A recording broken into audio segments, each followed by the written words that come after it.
l'enregistrement. Voilà. Donc, bonjour, j'espère que vous allez bien. Donc, nous allons démarrer aujourd'hui notre deuxième chapitre relatif à la typologie des entreprises en mettant en relief deux classifications à la fois économiques et juridiques. Donc, l'objectif de cette vidéo est de vous faire un peu découvrir comment on peut identifier une entreprise à la fois de point de vue économique, mais également donc juridique. Comme signalé dans le chapitre précédent, les entreprises constituent un ensemble hétérogène, c'est-à-dire qu'il n'y a pas une entreprise, mais il y a des entreprises. Et chaque entreprise, elle est spécifique sur le plan managérial, sur le plan organisationnel, etc. Donc, l'objectif de ce chapitre est de faire un regard, un retour sur la typologie des entreprises selon deux dimensions, la dimension économique et la dimension juridique. Et donc, l'entreprise constitue un ensemble hétérogène, c'est-à-dire que nous avons une diversité de profils des entreprises. Donc, une petite entreprise, par exemple, ne se gère pas comme une grande entreprise. Donc, il est clair, lorsqu'on a des très petites entreprises, ils ne seront pas gérés de la même manière qu'une grande entreprise bien structurée et bien organisée. Une entreprise individuelle n'est pas assujettie au même régime, que ce soit du point de vue fiscal, social, juridique, qu'une société particulière. Et donc, il y a des spécificités à la fois économiques et juridiques qu'on va étudier tout au long de ce chapitre. Et donc, la classification des entreprises est importante pour plusieurs raisons. Pourquoi on est amené à classifier donc les entreprises? C'est effectivement pour permettre de faire des comparaisons des entreprises appartenant à un même secteur, donc niveau d'investissement, les effectifs employés, le chiffre d'affaires réalisé, etc. La classification permet aussi de décrire les entreprises en observant leur structure et comportement. Donc, on peut faire des études, on peut faire des statistiques de manière à identifier quelles sont les entreprises qui dominent un marché, quelles sont les entreprises qui tiennent compte des attentes des clients, etc. Quelles sont les entreprises qui respectent ses engagements vis-à-vis son environnement, etc. Et troisième, je dirais, justification, c'est que la classification permet d'évaluer les performances des entreprises en mettant en place une politique économique adaptée à leurs caractéristiques. Par exemple, l'État, quand elle souhaite soutenir une catégorie d'entreprises par rapport aux autres, elle recourt aussi à cette classification, que ce soit en matière d'accès au financement, mais également en matière d'orientation de la politique économique générale. Donc, pour classifier l'entreprise, nous avons deux dimensions. La dimension économique, qui se base sur l'activité, les effectifs employés, la valeur ajoutée créée, et la dimension juridique qui est quand même relative à la propriété et la personnalité juridique de l'entreprise en question. Commençons par la dimension économique. Il y a deux critères qu'on va discuter par rapport à cette première section. Le type d'activité et la dimension de l'entreprise. Quand on parle de la dimension, c'est la taille de l'entreprise. Est-ce qu'elle est grande? Est-ce qu'elle est moyenne? Est-ce qu'elle est petite ou très petite? Commençons donc par la classification selon le type d'activité. Je pense que vous avez déjà étudié ça en introduction à l'économie.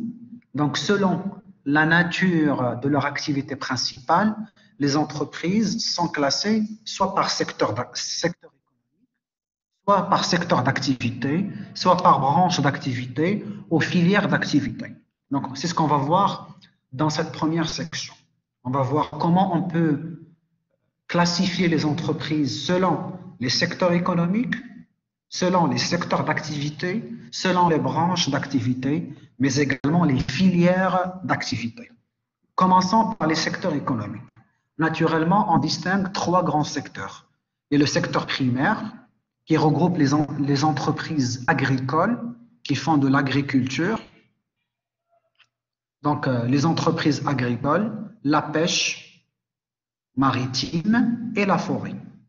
Donc toutes les entreprises qui interviennent dans ces activités sont considérées comme appartenant au secteur primaire. Donc je répète, l'agriculture, la pêche maritime et la forêt. Donc il n'y a pas de transformation. Donc là, pourquoi on parle de secteur primaire? Parce qu'ils utilisent pratiquement les ressources naturelles à partir, donc sans transformation. Le secteur secondaire regroupe les entreprises industrielles dont l'activité est liée à la transformation des matières premières issues du secteur primaire. Donc, dans le secteur primaire, les entreprises ne font pas de la transformation. Elles utilisent, elles exploitent les ressources naturelles qui proviennent de la terre, donc l'agriculture, les entreprises agricoles, la pêche maritime, les poissons, et bien entendu la forêt. Le secteur secondaire regroupe les entreprises industrielles dont l'activité est liée à la transformation des matières premières issues du secteur primaire. Et là, on parle de l'industrie agroalimentaire, l'automobile, l'industrie pharmaceutique, électroménager, industrie textile, etc. Donc là, il y a une transformation d'une matière première en produit qui sera destiné au marché. Là, on parle du secteur secondaire et là, on fait appel à l'industrie. Le secteur tertiaire regroupe les entreprises de services qui couvrent donc un vaste champ d'activité qui va du commerce à l'administration, par exemple dans la grande distribution comme Marjan, BIM, Assima, etc. L'administration publique en général, comme la Caisse nationale de la sécurité sociale, la Direction générale des impôts, les services des impôts, etc. En passant par les transports, Casa Tramway, Casa Transport, Dynabus, ONCF, CTM, etc. Les activités financières comme les banques, les assurances qui font de l'intermédiation financière, les activités immobilières, l'éducation, la santé, etc. Donc l'essentiel, c'est que dans le secteur tertiaire, on va intégrer toutes les entreprises qui proposent un service, c'est-à-dire un produit immatériel, intangible.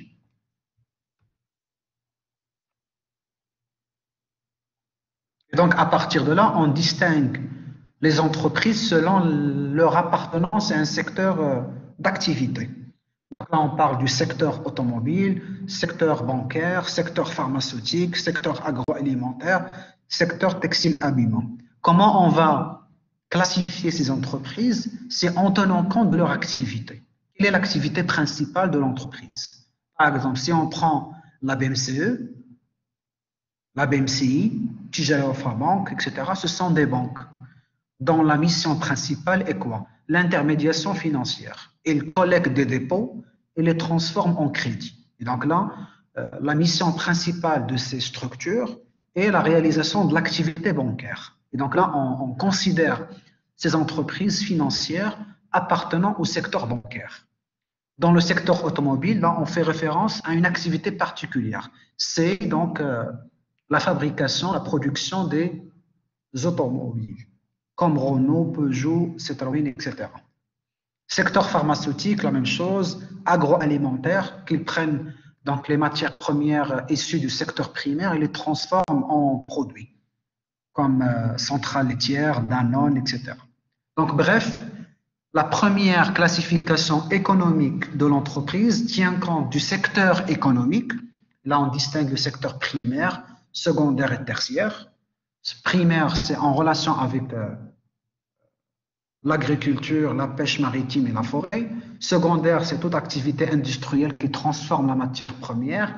Et tertiaire, c'est par rapport aux services qu'elle accorde. Et à partir de là, on distingue les entreprises selon leur type d'activité. Quelle est l'activité principale qu'elle va exercer? Et là, on parle de plusieurs secteurs. Automobile, bancaire, pharmaceutique, agroalimentaire, textile, habillement, etc. Deuxième, donc on a vu secteur économique, secteur d'activité, et donc là on passe à la branche d'activité. La branche d'activité regroupe toutes les entreprises ou parties d'entreprises participant à la fabrication d'un même type de produit. Exemple, la branche financière. Donc dans la branche financière, on va retrouver à la fois les banques qui font de l'intermédiation financière, les assurances qui font la couverture des risques financiers, les caisses de retraite, etc. Donc, dans chaque branche, on va trouver toutes les entreprises ou parties d'entreprises qui participent à la fabrication d'un même type de produit. Par exemple, dans l'industrie, on va trouver donc la branche industrie que vous voyez ici sur l'écran. Il y a donc nous avons secteur, de point de vue économique, on parle du secteur secondaire. Selon le secteur d'activité, c'est l'industrie, la transformation. Et là, on a donc l'ensemble des branches, industrie agricole et alimentaire, industrie de biens de consommation, automobile, de biens d'équipement et de biens intermédiaires. Et donc là, on va décomposer le secteur en branches. Nous avons le secteur et nous avons des branches qui sont relativement des activités relativement homogènes. En dernier lieu, la notion de la filière. La filière, elle regroupe plusieurs activités. Un produit est mis à la disposition de l'utilisateur qui est le consommateur final ou le client final par une succession d'opérations effectuées par des entreprises ayant des activités diverses. Exemple, pour la filière mécanique, nous avons le mécanicien, le magasin des pièces de rechange, le tôlier, etc. Donc la filière regroupe plusieurs activités à la fois. Donc pour fabriquer un produit, par exemple une voiture, vous aurez besoin de plusieurs activités. Et donc la filière regroupe plusieurs activités qui participent à la fabrication d'un produit jusqu'à sa mise à la disposition du client final. Voilà donc un exemple d'une filiale. Nous avons les activités en amont, nous avons le centre, le cœur métier, et nous avons les activités en aval. Donc l'ensemble de ces processus de fabrication constitue bien entendu la filiale. Voilà donc le schéma suivant représente un exemple de filière du marché agroalimentaire. En amont, nous avons donc les cultures, les constructions navales, l'élevage, etc. Au centre, nous avons les entreprises proprement dites qui interviennent dans l'exploitation des matières premières avant de les transformer. Et en aval, nous avons les points de vente, donc le commerce agroalimentaire, comme par exemple les restaurants, etc.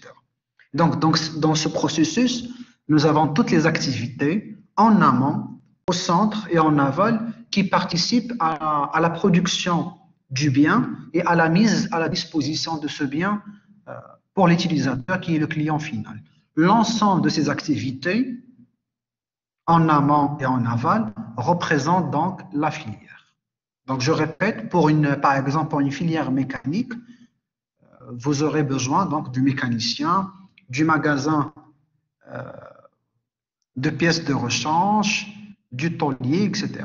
Et donc là, c'est l'ensemble des activités qui sont reliées l'une avec l'autre pour, d'une part, produire le bien et le mettre à la disposition du consommateur final. Donc, passons au deuxième point. Donc, le premier point, c'était la classification économique des entreprises. Donc, je récapitule. Une entreprise peut être caractérisée de point de vue économique en tenant compte de 4 critères. Le secteur économique, on distingue le secteur primaire, secondaire, tertiaire. Le secteur d'activité, en tenant compte de l'activité principale de l'entreprise. La branche d'activité, donc c'est un sous-ensemble du secteur qui caractérise le cœur métier de l'entreprise. Et par la suite, la filière qui regroupe l'ensemble des activités qui participent à la fabrication d'un produit et qui permet aussi la mise à la disposition de ce produit au client final.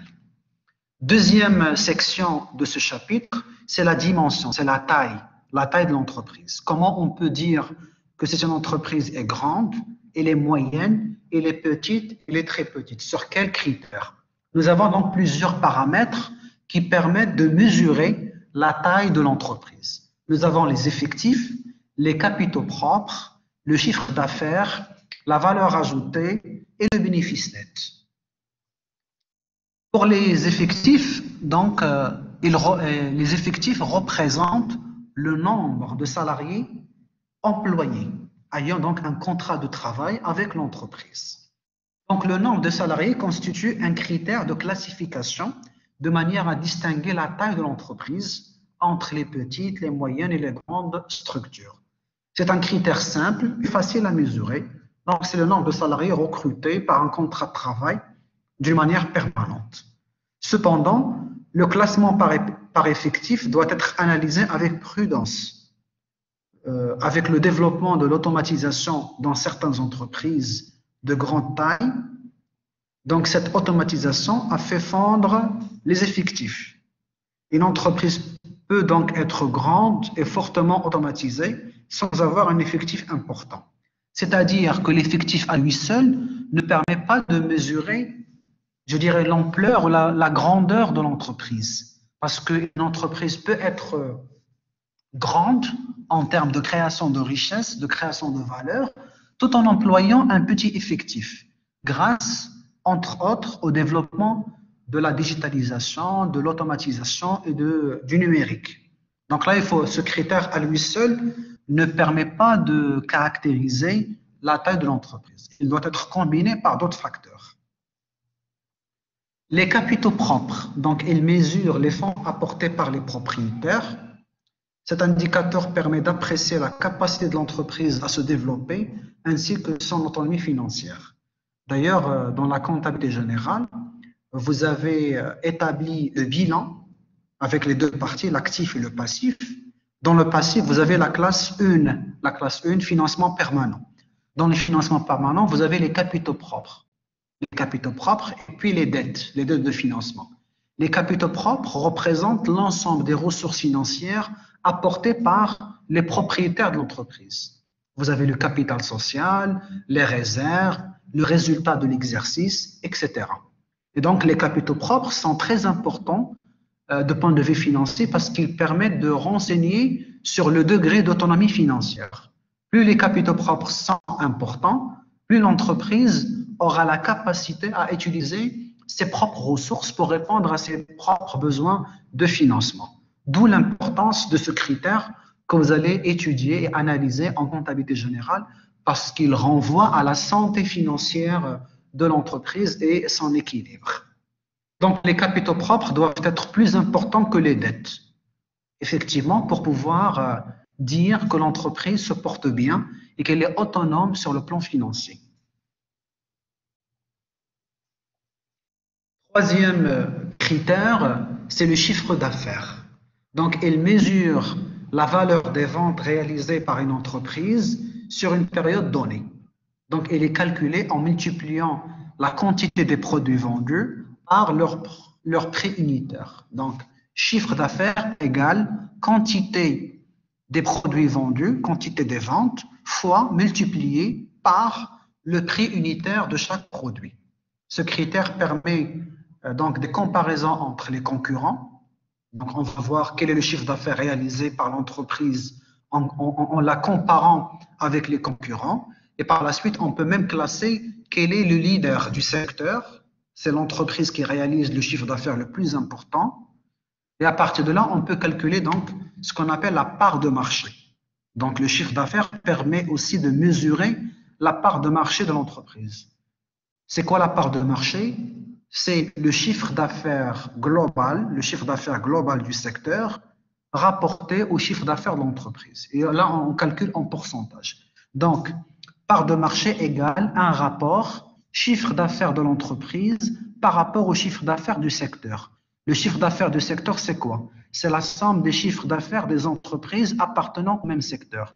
Par exemple, nous avons le secteur bancaire, nous avons l'ensemble des banques qui interviennent au niveau de l'activité bancaire. À partir de là, le chiffre d'affaires du secteur est égal à la somme des chiffres d'affaires réalisés par les banques dans un exercice comptable. Donc, pour calculer la part de marché, on fait le rapport chiffre d'affaires de la banque X divisé par le chiffre d'affaires global du secteur en pourcentage multiplié par 100. Et à partir de là, on va dire quel est le pourcentage que l'entreprise réalise en termes de part de marché. Si par exemple, nous avons part de marché 40%, cela signifie que l'entreprise réalise 40% du chiffre d'affaires global. Et donc, il est relativement importante. Cependant, l'accès au chiffre d'affaires des entreprises n'est pas toujours possible parce qu'il y a parfois le caractère confidentiel et on n'arrive pas à identifier clairement la valeur exacte des ventes réalisées multipliées par le prix de vente. Autre indicateur pour mesurer la taille de l'entreprise, c'est la valeur ajoutée. Donc là, toujours, on vous a dit que l'entreprise, de point de vue économique, est une entité qui cherche à créer de la valeur et on parle de la valeur ajoutée. La valeur ajoutée est un indicateur très important pour une entreprise parce qu'il permet de mesurer la richesse créée soit par une entreprise, soit par une branche de l'économie sur une période donnée, généralement un exercice comptable. La valeur ajoutée est calculée par la différence entre la production, c'est la sortie, les sorties, et les consommations, les entrées. Rappelez-vous, l'entreprise utilise des facteurs de production et les transforme en biens et services qui seront destinés à être vendus sur le marché. Donc, la différence entre les sorties et les entrées constitue donc la valeur ajoutée. Donc, valeur ajoutée égale production de l'exercice moins la consommation intermédiaire qui est utilisée pour la production du bien en question. Par la suite, cette valeur ajoutée sera répartie. Et là, rappelez-vous, on vous a dit que l'entreprise est une unité de répartition. Elle répartit quoi? Elle répartit la valeur créée, la richesse créée, matérialisée par la valeur ajoutée. Donc, la valeur ajoutée se répartit entre tous les agents ayant participé à la production. D'abord, les apporteurs de capitaux, par exemple les associés, les propriétaires, les actionnaires, les banques quand il y a un crédit, les administrations, les impôts, la Caisse nationale de la sécurité sociale, les salariés à travers le salaire, la rémunération, et l'entreprise elle-même à travers ce qu'on appelle les réserves. Que vous allez voir, si vous avez un plan comptable, la classe 1, financement permanent, capitaux propres, vous allez trouver le capital social et les réserves. Les réserves représentent quoi? Une partie des bénéfices qui sera gardée pour répondre aux futurs besoins de l'entreprise en matière de financement. C'est pour cela qu'on parle de l'entreprise elle-même, qu'elle va avoir sa part de la valeur ajoutée créée. Et en dernier lieu, le bénéfice net. Le bénéfice net, c'est le résultat de l'exercice que vous avez calculé dans le cadre du CPC, le compte produit et charges, que vous allez aussi étudier dans la comptabilité générale. Donc, c'est un document comptable qui décrit l'activité de l'entreprise et les résultats dégagés. Donc, vous avez déjà vu ça en comptabilité générale. Vous avez les activités classées. Donc, il y a le cycle d'exploitation, le cycle financier et donc le cycle non courant. De telle sorte que vous avez le produit d'exploitation, charge d'exploitation, produit financier, charge financière, produit non courant et charge non courante. Et à partir de là, produit moins charge égale résultat. Vous avez résultat d'exploitation, résultat financier, résultat non courant, résultat courant et le résultat net. Donc, le résultat net dégagé par le CPC représente, lorsqu'il est positif, un bénéfice net. Quand il est négatif, c'est une perte réalisée sur un exercice comptable. Donc, le bénéfice net d'une entreprise est déterminé sur un exercice comptable de 12 mois.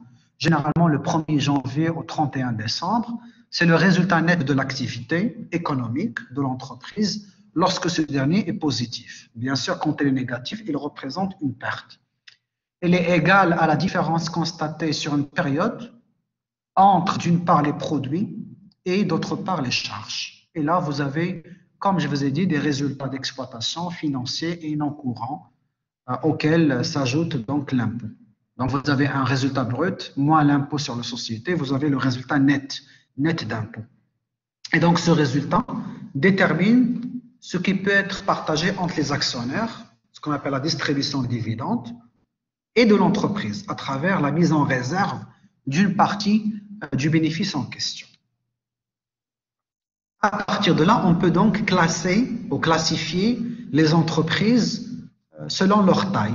Et là, on distingue la grande entreprise par rapport à la moyenne entreprise, par rapport à la petite et la très petite, de manière à distinguer la PME, la petite et moyenne entreprise par rapport à la grande entreprise. Au Maroc, la définition de la PME interpelle différents acteurs, notamment les ministères de l'industrie du commerce, les ministères de l'économie et des finances, l'Agence nationale de la promotion des PME, l'ANPME, qui est devenue aujourd'hui Maroc PME, la Confédération générale des entreprises du Maroc, la CGM, c'est le patronat des entreprises, les porteurs de projets, les chercheurs, bref, il y a plusieurs acteurs qui s'intéressent à la taille des entreprises au Maroc. Et donc, c'est pour cela qu'il faut les classifier sur la base des critères qu'on va identifier pour pouvoir distinguer les grandes par rapport aux PME. Les PME sont très importantes du point de vue économique parce qu'elles représentent 95% du tissu économique productif marocain.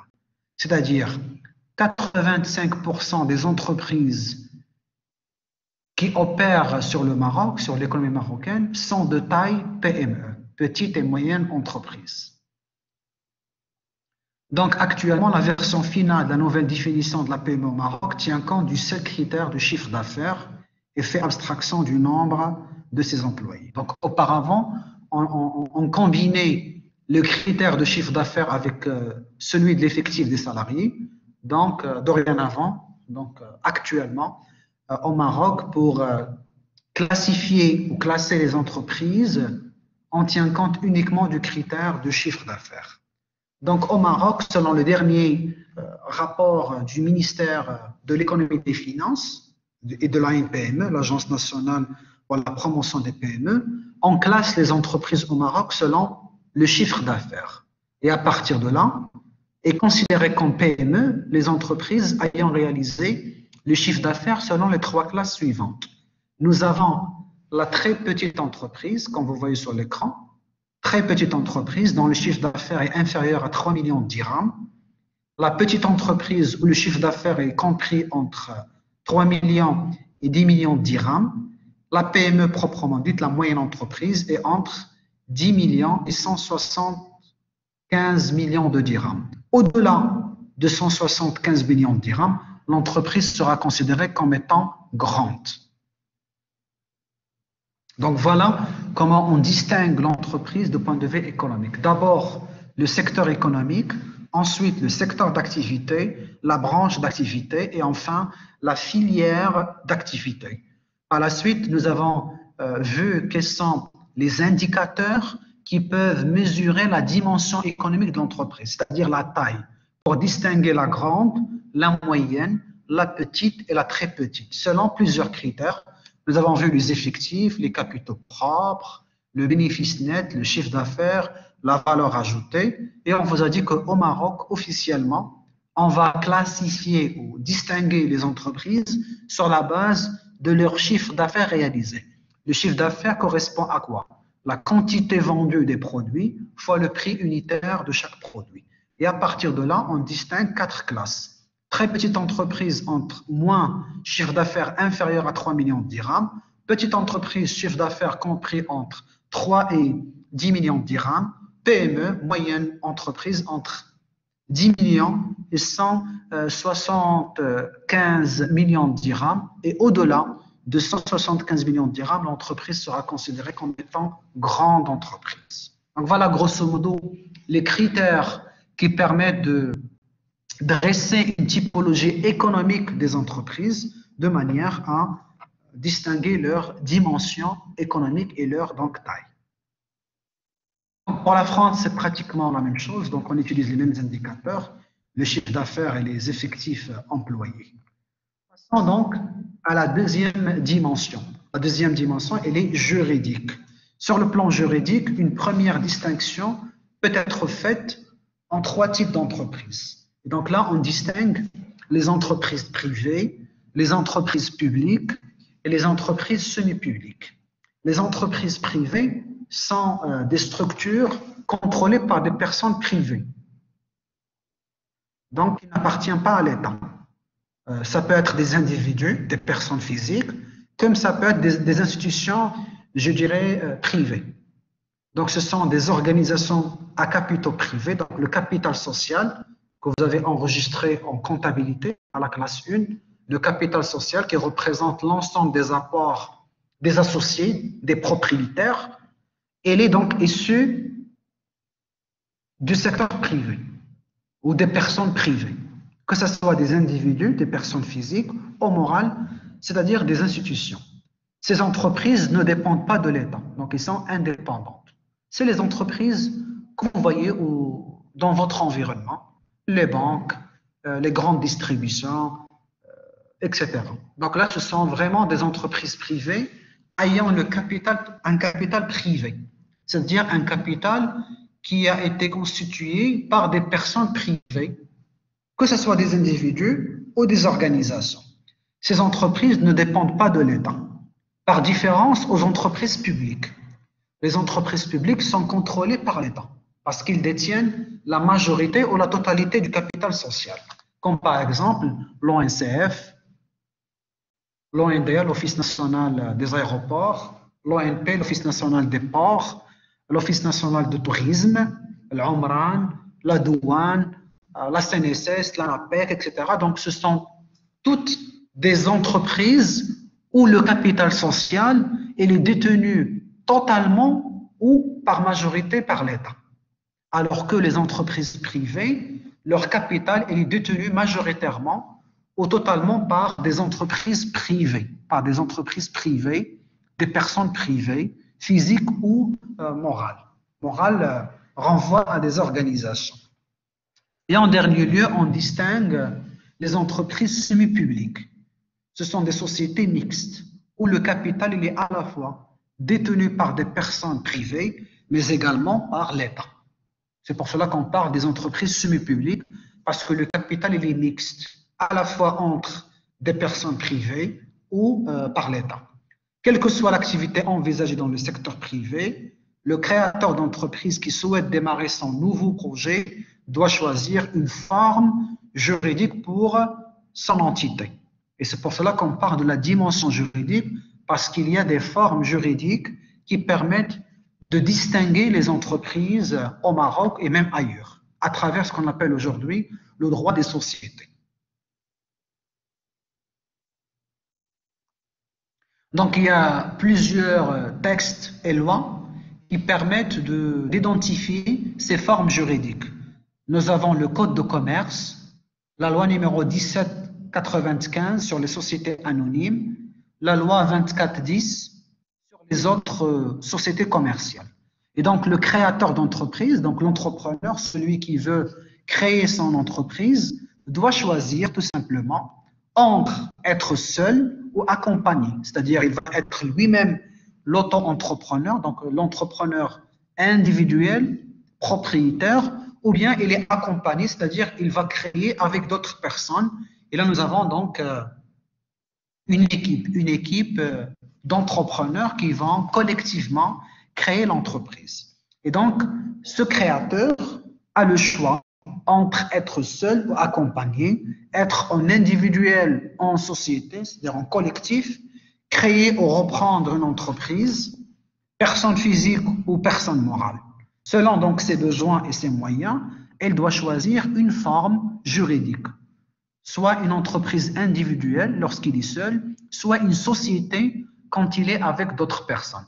Donc la société renvoie au caractère juridique d'une entreprise composée par plusieurs entrepreneurs, alors que l'entreprise individuelle, elle est définie et caractérisée par la présence d'un seul créateur, d'une seule personne physique qui est à la source de cette création. Donc au Maroc, il y a différents types de sociétés qui sont possibles en dehors de la société individuelle. Donc, nous avons l'entreprise individuelle. Donc, les plus répandus restent la société anonyme, la société à responsabilité limitée et les autres formes qui sont prévues par la loi. Donc, je ne vais pas détailler donc toutes ces dimensions. Donc, je vais vous laisser le PDF sur l'espace cours ENT pour dire à tête reposée ces différentes formes. Nous avons donc les entreprises individuelles, où il y a un seul créateur, une seule personne physique qui crée l'entreprise, qui est donc responsable de sa gestion. Et il y a donc les sociétés, ça peut être une société en nom collectif, société en commandite simple, société anonyme, société à responsabilité limitée. Là, je vous ai préparé un tableau synthétique de manière à vous faciliter la compréhension de cette typologie juridique. Comme vous voyez sur l'écran, donc nous avons plusieurs catégories. Donc ici, l'entreprise individuelle, la société en nom collectif, la société en commandite simple, la société anonyme et la société à responsabilité limitée. Et nous avons les critères qui permettent de distinguer chaque type d'entreprise selon donc la forme juridique choisie, ou ce qu'on appelle les structures juridiques. Nous avons le capital social, le nombre d'associés, les responsabilités des associés, le dirigeant et les travaux de commissaire aux comptes. C'est quoi le commissaire aux comptes?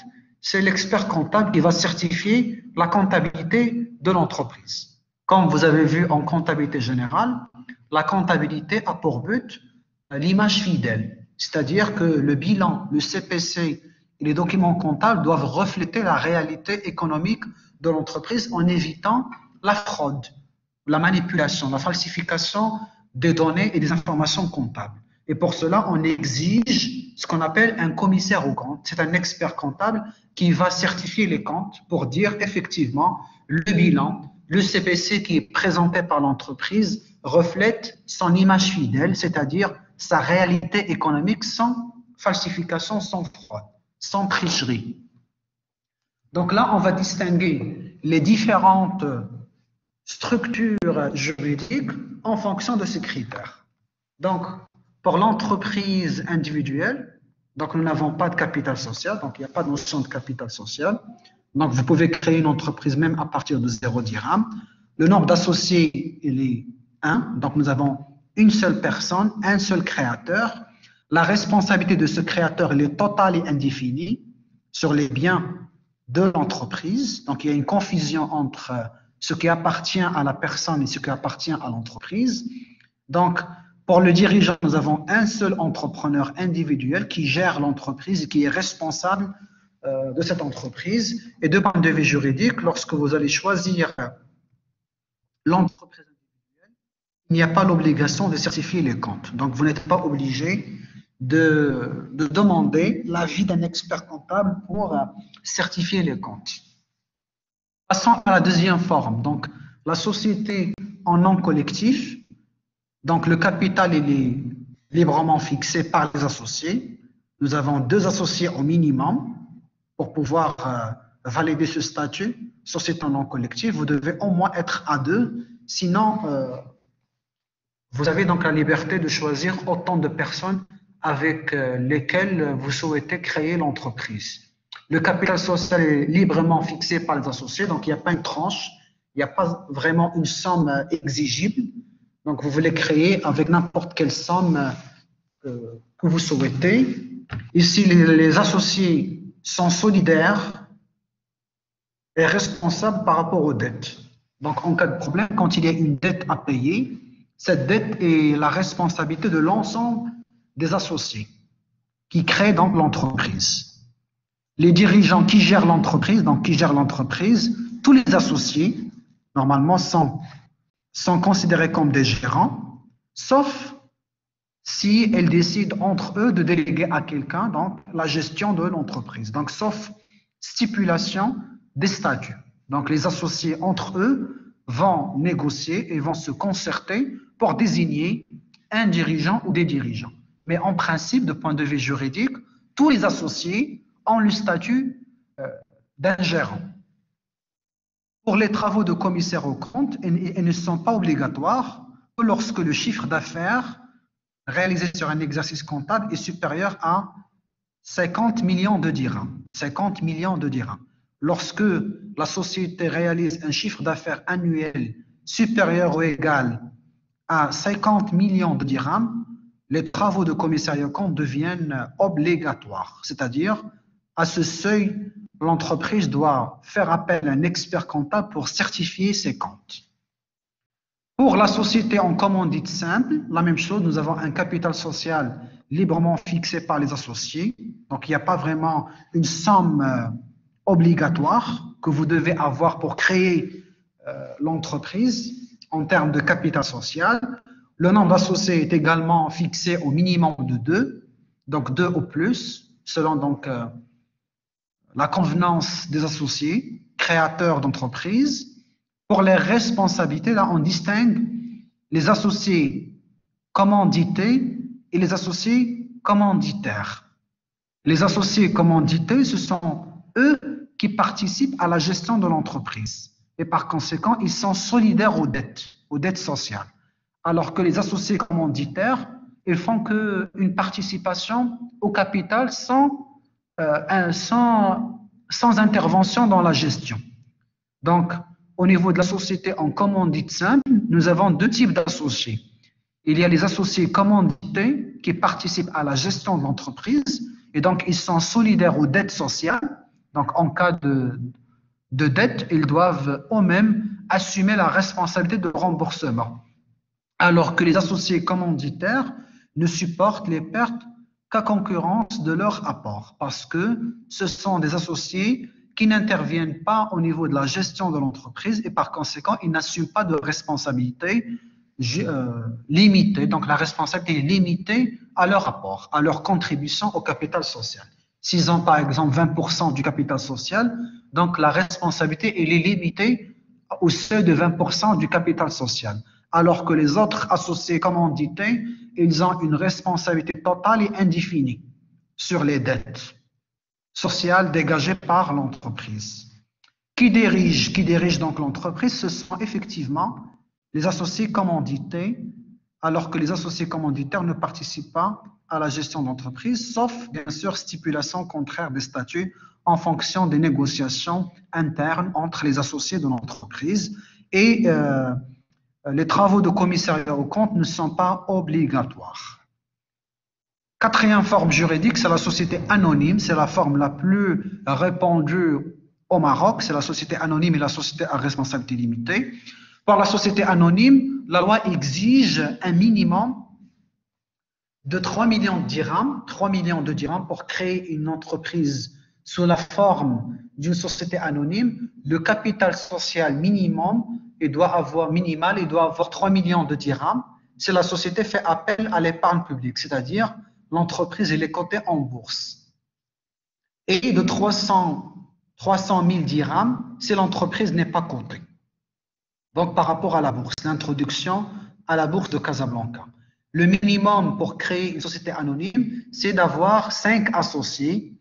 La responsabilité, elle est limitée aux apports, c'est-à-dire ici, nous avons des sociétés de capitaux, et donc il y a la distinction entre le patrimoine de l'entreprise et le patrimoine des individus. Donc, il n'y a pas une confusion entre ce qui appartient aux actionnaires et ce qui appartient à l'entreprise. Donc, ici, la responsabilité est limitée aux apports des actionnaires à la création d'entreprises. Au niveau de la direction, nous avons 2 types.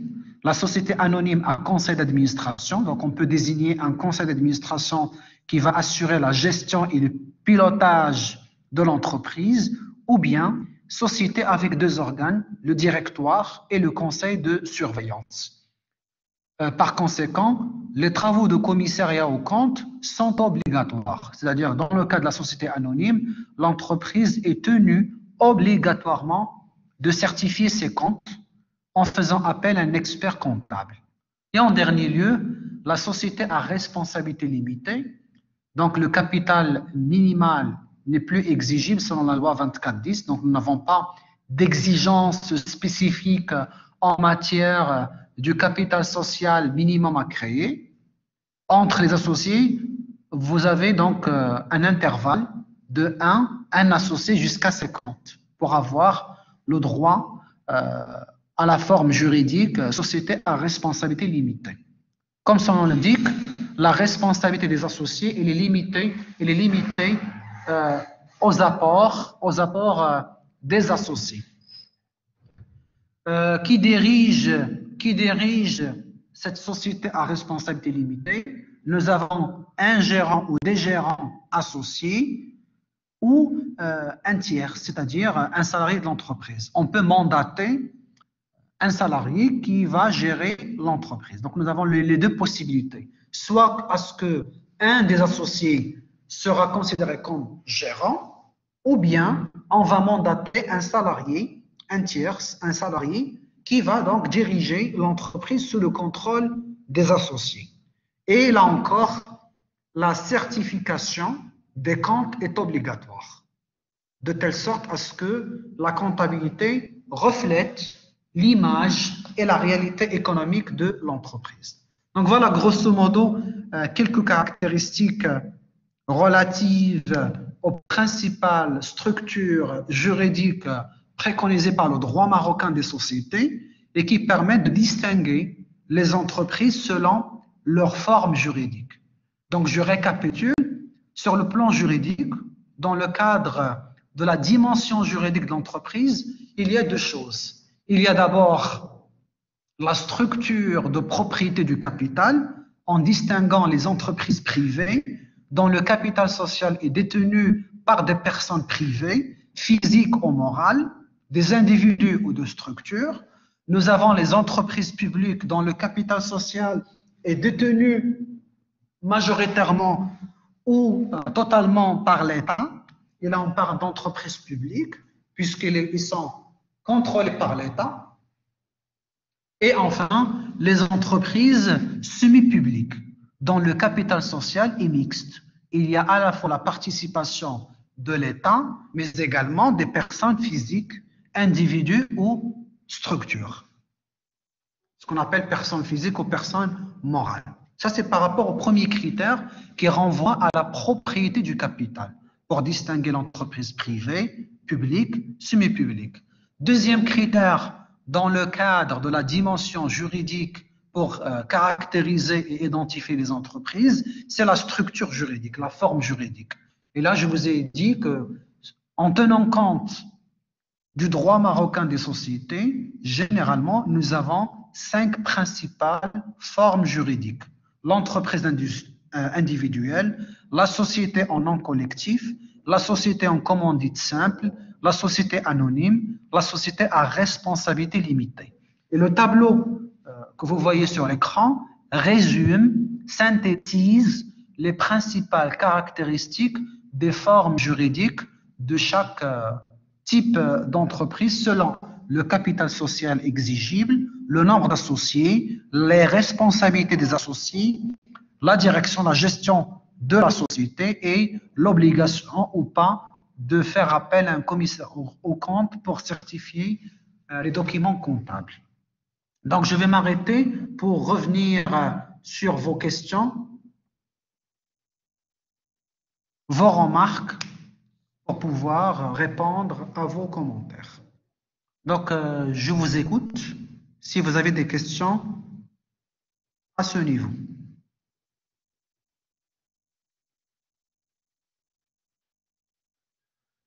Uthman Hesno, c'est quoi une filière? Je viens de vous expliquer. Donc, la filière est un ensemble d'activités qui participent à la production d'un bien et aussi à la mise à la disposition de ce bien au consommateur final, en amont et en aval. Par exemple, vous allez fabriquer une voiture, donc vous avez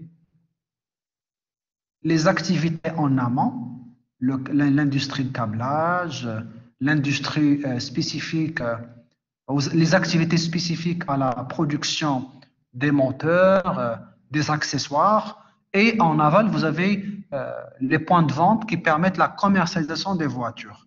Donc là, on prend l'ensemble des activités qui participent à la fabrication du produit et à la mise à la disposition, bien entendu, du bien au consommateur final. C'est ce qu'on entend par filière d'activité.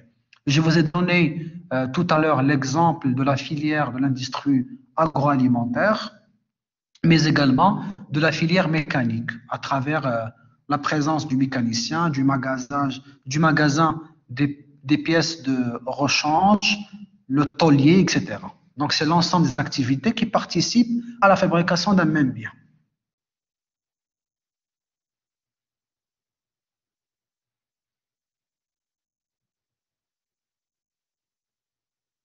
Le secteur d'activité renvoie à l'activité principale de l'entreprise, de manière à distinguer les entreprises selon leur activité principale. Par exemple, en distinguant les banques, les entreprises agroalimentaires, les assurances, selon donc l'activité principale. Et la branche d'activité regroupe l'ensemble des entreprises ayant le même type d'activité. Donc, dans le secteur, vous avez secteur primaire, secteur secondaire, secteur tertiaire. Et dans les branches, vous avez les sous-ensembles. Par exemple, dans un secteur industriel, vous avez la branche automobile, la branche agroalimentaire, la branche industrie pharmaceutique, etc. Donc, c'est un recoupement du secteur en branches. Quelle est la différence entre chiffre d'affaires et valeur ajoutée? Le chiffre d'affaires est calculé par la somme, tout simplement. Quantité produite fois le prix de vente. La valeur ajoutée, c'est la production de l'exercice moins la consommation intermédiaire. Donc, la valeur ajoutée mesure la richesse créée, alors que le chiffre d'affaires est un indicateur de performance commerciale. Donc, quelle est la capacité de l'entreprise à faire écouler la marchandise, les biens sur le marché?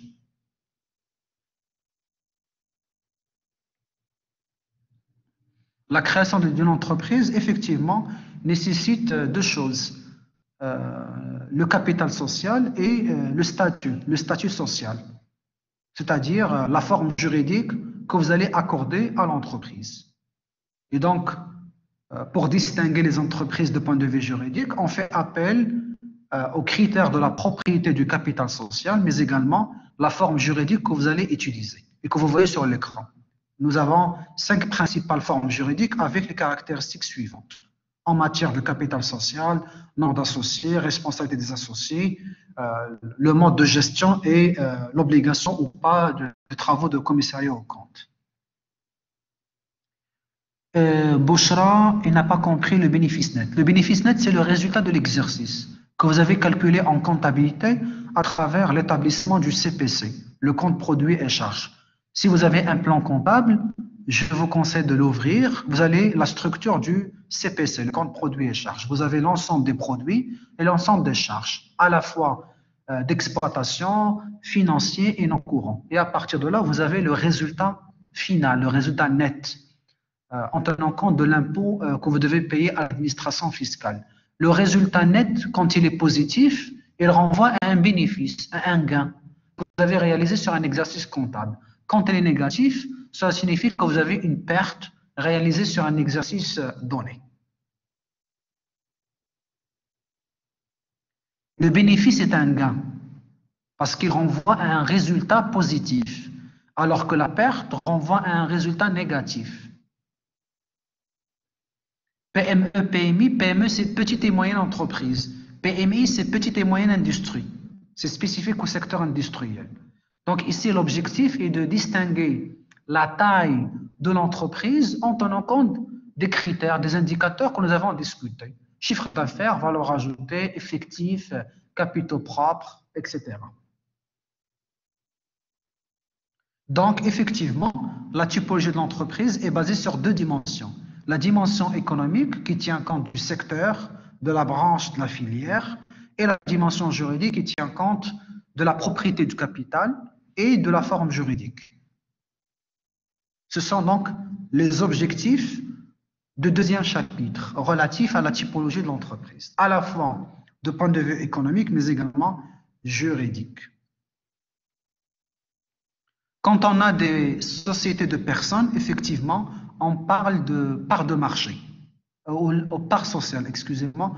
Quand on parle de société de personnes, on fait référence aux parts sociales qui composent le capital social, notamment par l'entreprise individuelle, la société en nom collectif et la société en commandite simple. Alors, quand on a des sociétés de capital, notamment la société anonyme, la société à responsabilité limitée, le capital social sera composé par des actions. Les actions, c'est-à-dire des fractions du capital social.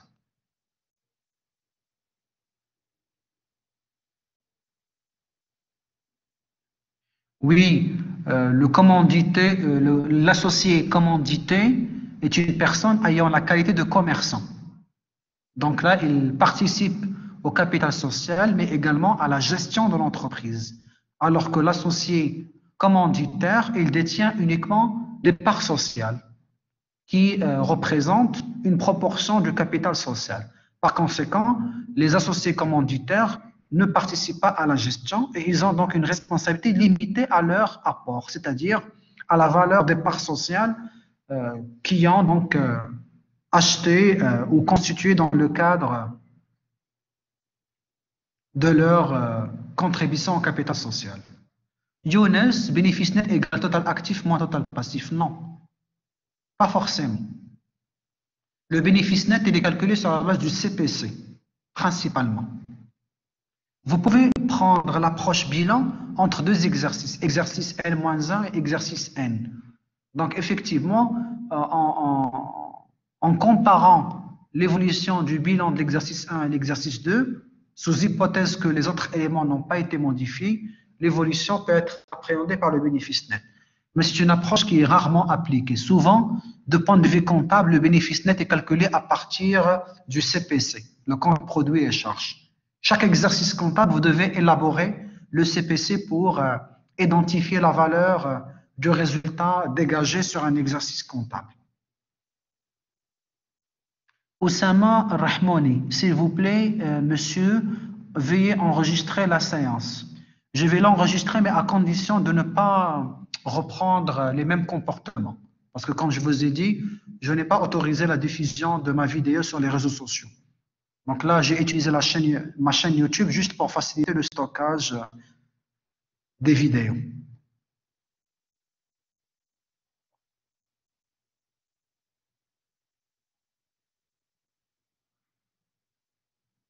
Ce n'est pas l'entreprise qui doit auditer les comptes.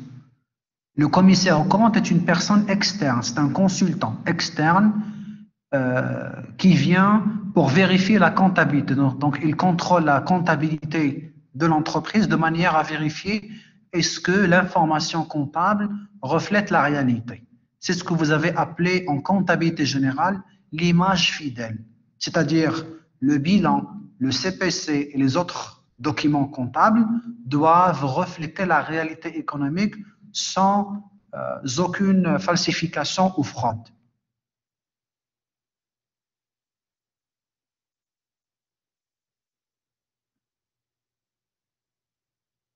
Ilyes n'a pas compris la dimension économique. Je viens de vous expliquer que pour dresser une typologie de l'entreprise de point de vue économique, on tient compte de plusieurs critères. Premier, le secteur d'activité, pour dire secteur primaire, secondaire, tertiaire, la branche d'activité, donc c'est l'activité principale de l'entreprise, et la filière, c'est l'ensemble des activités qui participent à la fabrication, à la production d'un même bien et sa mise à la disposition du client final.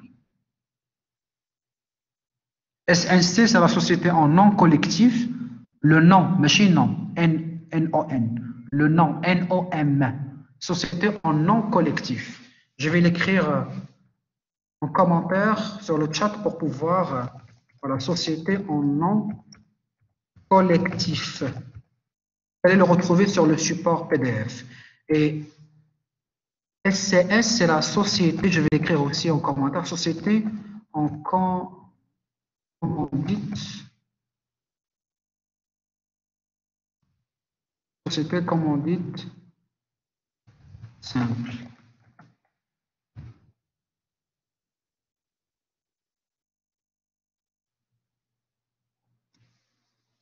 ISEI, c'est l'entreprise individuelle. Je pense que vous n'avez pas suivi convenablement l'explication. La différence entre l'entreprise privée, publique, semi-publique, c'est le capital social. Qui est derrière le capital social? Quand il y a des personnes physiques, des personnes privées, physiques ou morales, donc nous sommes dans l'entreprise privée. Quand il y a l'État, majoritairement ou partiellement, totalement, nous sommes dans l'entreprise publique. Et l'entreprise semi-publique, elle est mixte, à la fois les personnes privées et l'État.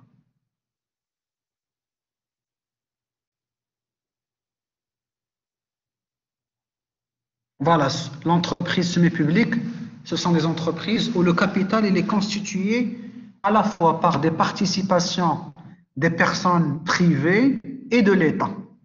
Et effectivement, nous avons un capital mixte, à la fois avec la participation de l'État et la participation des personnes privées. À votre avis, est-ce que l'entreprise individuelle est le bon choix pour démarrer une activité? Pas forcément. Ça dépend de plusieurs paramètres. L'activité, les ressources disponibles, le profil de l'entrepreneur, etc. Donc, il n'y a pas de best way. Il n'y a pas une bonne forme par rapport à l'autre. Ça dépend des besoins et des caractéristiques de l'activité à créer. Quel est le rôle du comptable? Ce n'est pas le comptable. Ici, on ne parle pas du comptable. Karima Bofsail. Ici, on parle du commissaire au compte. Le commissaire au compte, c'est souvent un expert comptable qui viendra examiner, contrôler la comptabilité générale de l'entreprise de manière à rassurer les tierces, les associés, les partenaires, les acteurs d'entreprise quant à la véracité et la fiabilité de l'information comptable. Autrement dit, les documents élaborés par l'entreprise doivent refléter son image fidèle, c'est-à-dire sa réalité économique en évitant la falsification et la fraude. La tricherie, on ne va pas mentir sur les résultats, sur les activités et sur le patrimoine, ce que possède l'entreprise. Je vous renvoie à votre cours de comptabilité générale.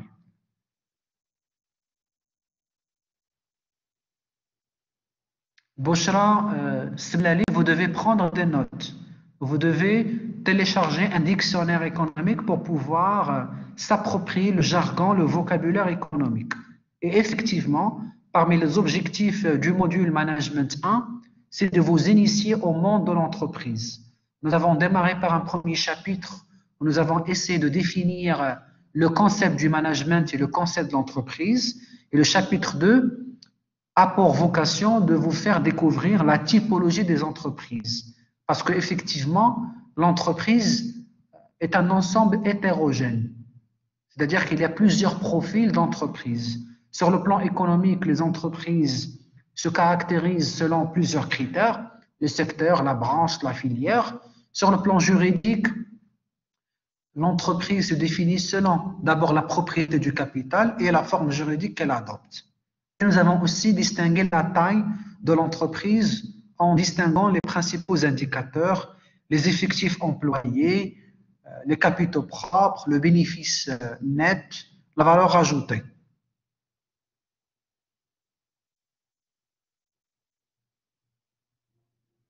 Anas Harakat, effectivement, on va faire des travaux dirigés progressivement à la fin de chaque chapitre. Donc voilà, sur ce, je termine cette séance. Je vais vous laisser cette vidéo explicative enregistrée. Je vous laisserai aussi le support sur la plateforme ENT pour pouvoir lire. Et on va donc faire par la suite un travail dirigé pour comprendre le contenu de ce deuxième chapitre. Voilà, sur ce, je vous souhaite une très bonne continuation et à la séance prochaine, le mercredi prochain. Donc le mercredi à 13h30. Donc merci.